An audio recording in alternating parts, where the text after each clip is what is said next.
Nah, jadi hari ini tujuannya adalah kedatangan kita ke SPKT Polda Metro Jaya untuk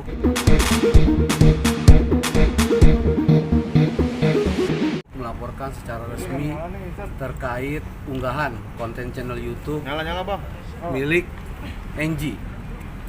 Ya, milik Anji itu durasinya sekitar 35 menit yang kita dapat berkaitan dengan interview konon seorang profesor bernama Hadi Pranoto yang kabarnya dia diklaim melakukan penemuan terhadap obat COVID-19. Konten itu sempat beredar viral waktu 3 hari sejak hari Sabtu sampai dengan Minggu, kemudian belakangan kita tahu bahwa itu di take down oleh pihak YouTube. Kenapa?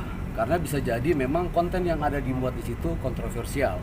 Kita tahu bahwa konten itu banyak dikecam oleh sejumlah pihak, termasuk akademisi, kemudian dari para ahli, kemudian Ikatan Dokter, Menteri Kesehatan, influencer, bahkan seluruh masyarakat luas. Pernyataan yang dianggap kontroversial dalam keterangan dari si profesor itu pada saat dilakukan interview antara lain adalah menyebut soal penanganan model rapid test dan swab test yang kabarnya dia punya teknologi atau digital teknologi yang dinamakan, biayanya itu cukup 10.000 dan 20.000 katanya. Padahal kalau kita tahu di rumah sakit pada saat ini dan itu dijadikan sebagai syarat penerbangan, sejumlah masyarakat biayanya bisa mencapai ratusan ribu, bahkan sempat menyentuh level jutaan untuk swab. Jangan sampai kemudian publik percaya terhadap keterangan seperti itu, kemudian menilai bahwa berarti selama ini masyarakat dibodohi dan diperas oleh pihak rumah sakit atau pihak-pihak tertentu yang mengambil keuntungan dari swab atau rapid test yang beredar. Nah, ini kan yang kemudian meresahkan. Kemudian yang kedua, pernyataan kontroversial lainnya adalah berkaitan dengan penemuan obat COVID. Penemuan obat COVID ini ditentang oleh ID dengan menyatakan bahwa tidak ada penemuan obat soal COVID itu, bahkan sampai hari ini di seluruh dunia tidak ada obat yang bisa menyembuhkan itu. Tetapi kalau kita melihat si profesor ini mengatakan di dalam interviewnya begitu memastikan bahwa dia bisa menyembuhkan dengan korban yang sudah disembuhkan bahkan sehat segala macam, dan pada saat closing statement dilakukan oleh Anji terkesan bahwa ada upaya penggiringan opini publik, dia sudah meminum itu, badannya sehat, bahkan kemudian sambil secara terbuka terang-terangan melakukan salaman. Nah, ini kan kontraproduktif sebetulnya dengan apa yang kemudian disampaikan oleh pemerintah tentang jaga jarak, social distancing dan sebagainya. Gitu. Jadi kalau kemudian misalnya beranggapan bahwa masyarakat bahwa obat COVID itu dianggap sudah ditemukan, tapi faktanya kemudian misalnya belum, karena ID membantah harus ada uji klinik, ya kan?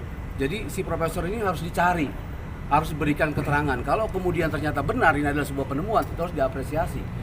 Tapi kalau kemudian ini ternyata sebuah berita bohong, hanya motifnya untuk menaikkan konten gitu, atau ada keuntungan komersil di media sosial, ya ini kan yang kemudian sangat menyesatkan.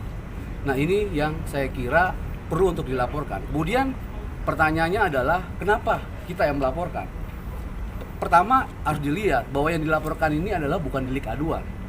Masyarakat menjadi korban, masyarakat punya hak atas informasi yang benar. Pasal 14, 15 Undang-Undang Nomor 1 Tahun 46 itu jelas menyebutkan tentang larangan soal masalah berita bohong. Berita bohong yang diduga dilakukan oleh si Profesor Hadi Pranoto itu, yang diduga melakukan keterangan yang tidak benar. Termasuk banyak sejumlah pihak juga yang meragukan tentang keprofesorannya. Tetapi itu biarkanlah nanti polisi kemudian melakukan penyelidikan. Nah, kemudian bagaimana dengan Anji sebagai pemilik channel YouTube yang kemudian menyebarkan itu? Tindakan itu kemudian juga dilarang di dalam pasal 28 ayat 1 Undang-Undang ITE.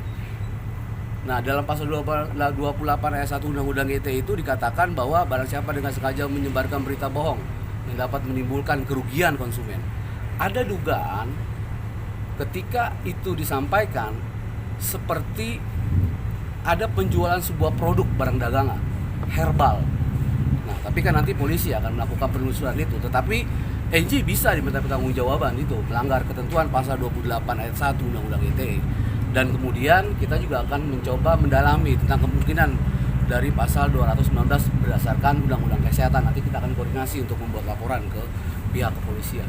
Bang, berarti yang dilaporin 2 orang, Bang? Jadi yang dilaporkan, siapa aja Bang yang dilaporkan? ya yang kita laporkan 2 orang. Pertama adalah Angie sebagai pemilik akun itu, Anji sebagai pemilik akun yang menyebarkan itu, dan kemudian Hadi Pranoto itu yang menjadi narasumber dalam interview. Laporannya? Begitu. Pasal yang dilaporkan Bang? Iya, pasal yang dilaporkan pertama adalah untuk Hadi Pranoto itu kita akan kenakan dia dengan pasal 14-15 Undang-Undang Nomor 1 Tahun 46 tentang larangan menyebarkan berita bohong. Nanti itu akan diuji keterangan dia. Betul gak bahwa dia katanya juga menganggap dirinya sebagai ilmuwan, salah satu ilmuwan dari 4 ilmuwan yang tim medis di dunia yang berhasil menemukan COVID itu. Ini kan harus diuji. Nanti kan ID diminta keterangan, akademisi juga akan dimintai pendapatnya dan sebagainya dalam pemeriksaan itu. Kemudian yang kedua telapornya adalah Anji. Anji bagaimana? Ya karena dia menyebarkan melalui akun YouTube itu larangan soal masalah berita bohong yang diduga di situ kontennya sebetulnya ada menyangkut masalah perlindungan konsumen, menjual herbal, barang dagangan, walaupun dia tidak sebut itu. Tetapi nanti ini akan menjadi penelitian dari pihak kepolisian untuk dilakukan pendalaman. Bisa saja dia dimintai pertanggungjawaban karena dia juga orang yang mengundang sebagai narasumber itu. Tetapi kita akan serahkan sepenuhnya kepada pihak kepolisian untuk dilakukan penanganan secara profesional dalam perkara itu. Tapi ini sangat berbahaya dan sebagaimana dikatakan oleh yang lainnya, ID dan akademisi lainnya, ini memang harus ditindak tegas. Nah, seperti itu. Ini laporan dulu ya. Hah? Gitu. Oke ya.